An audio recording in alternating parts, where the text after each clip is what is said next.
Hello and welcome back to the Land Rover Toolbox videos. Okay, we're starting a new series, which is basically a continuation of the old series.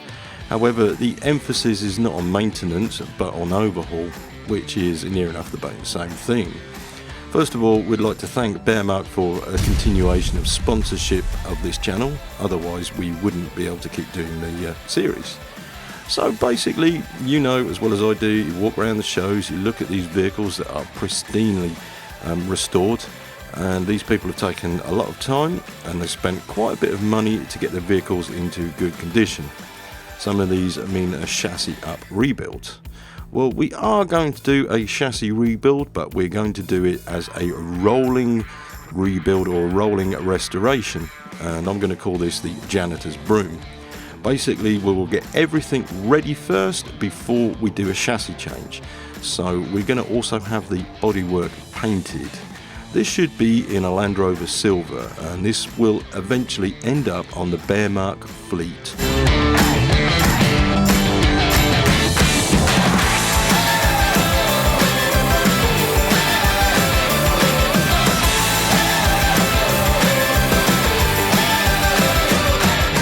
So basically, with a rolling restoration, you are keeping the vehicle on the road and in good condition and restoring the parts piece by piece until, for instance, you're ready for a chassis change. This is what we're aiming to do, so we can do a chassis change within a weekend. Yes, it is possible. Basically, this is aimed for people that might not want to do a full restoration, but you can follow along and see certain parts that can be done just for repairs and maintenance, for instance. However, we'll do the whole thing from start to finish, and we've got a year to do this in. So, followers, this is going to be an economical restoration project which is going to take hardly any space whatsoever. So basically, here's our project, the 110. It's a bog standard 300 TDI. It hasn't been adulterated in any way whatsoever. However, you've been following us, you'll know that the chassis was not in the best of condition at the rear end. This is what has made us decide that we are going to do a chassis change at some point. So basically, to get this vehicle through an MOT, keep it on the road, the chassis at the rear end has been patched. You can possibly see some of the welds there, and also slide with silicone just to cover them up. Simply because patching on a chassis means that it will eventually rot out. And you can see here it's solid enough to pass an MOT, which means it's structurally sound. However, we know this will not last as long as what we want it to. So the 110, she doesn't actually look too bad under show lights, and she's holding her own, just as a bog standard vehicle. But the cold light of day is rather cruel, and this is where it shows up quite a lot of the blemishes. We have a dented wing pushed in at the corner there.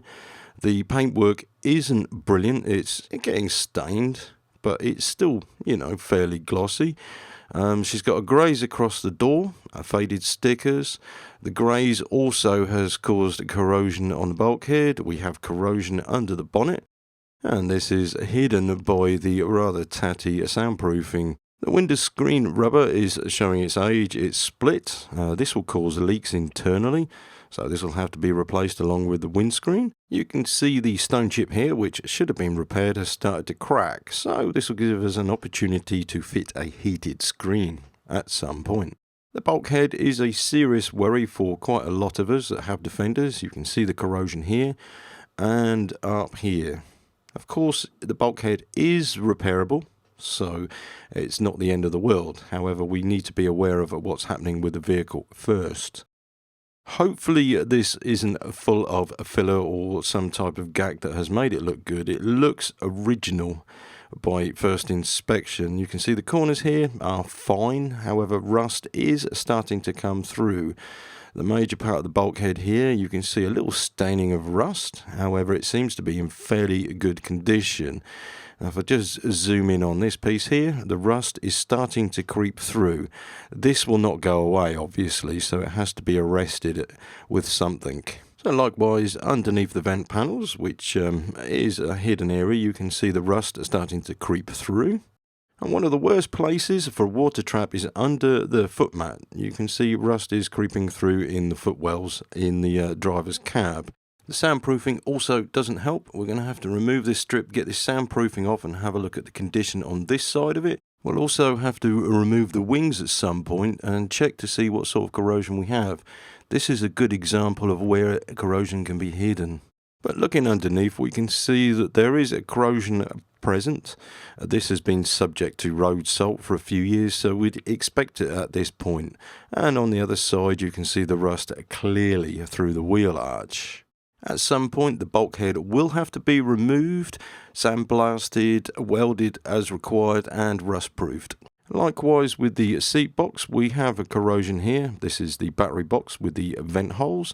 And on the other side, it has completely rotted through. You can see the corrosion and the crack here. Unfortunately, Land Rovers or Defenders do have rather a lot of steel components, seat box being one of them. If you're lucky enough to have grease flung from the prop shaft, quite often it would have saved some of it. However, the road salt will eventually corrode parts which are not protected. So basically, the steel bulkhead looks or appears to be in good condition. However, this needs remedial treatment so it doesn't get worse. There are worse examples about. However, with ours, it is starting to become scabby. You can see corrosion underneath the paintwork. Paintwork's flaking off. And also with the cappings, the body cappings, they are steel, not galvanized. So they are starting to rust, and this is not a good sign. Unfortunately, where steel comes in contact with aluminium, it will cause problems, especially down near the chassis. You can see this here, it's corroding because of electrolysis. It can't be avoided. So we also have problems on the interior, and the rear door, which has been replaced at some point and painted, has not been rust-proofed properly.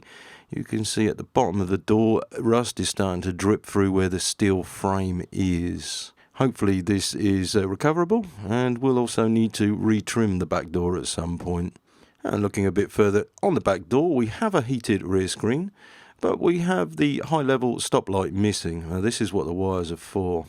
Staying on the subject of doors, they all have steel frames, and they all tend to rot rather badly, as this one has. It is basically the trim as well is in very poor condition. This one is split. And on the rear doors as well, they've been filled and painted with filler. However, the corrosion was never dealt with, so it is rotten underneath. This will need 4 new doors. The hinges also look terrible from the outside. The depressing part is every time you slam the door, more rust comes out and drops on the floor. So basically on the interior as well, we do have a steel frame with a county station wagon in certain areas, and this part here is not in very good condition. All needs stripping out, shot blasting and painting. We also have an issue with some redundant framework, which we'll have to decide on what we're going to do with this later. Right, so the headliner here is in not very good condition. It's mouldy, you can see the mould on it. However, in the rear, when I can get this in focus, is all there. The whole lot is, there's nothing missing. The front hasn't been modified whatsoever. We have the original radio slot, so there's a chance for modification at some point in this area. The seating is not in the best of conditions. Passenger seat is okay, but if we look around the vehicle, the steering wheel is worn. The driver's seat is not in the best of conditions. The floor mats are in a terrible state that jam up on the door when you shut them. You can see the split on the back of the backrest here. Not that Diesel Dog cares, but she's not paying the bills. So, right, with this vehicle, it is acceptable presently in its condition. We can drive it about, and it has an MOT on it. It is roadworthy.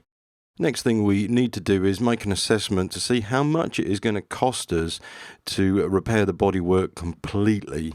And we'll do this over the series later on. The first thing we really need to do is do some diagnostics to see what other components are in need of attention. We do have a brand new engine to fit, so we can do some comparison tests. And also we'll need to uprate the suspension on this vehicle. So stay tuned to see what happens.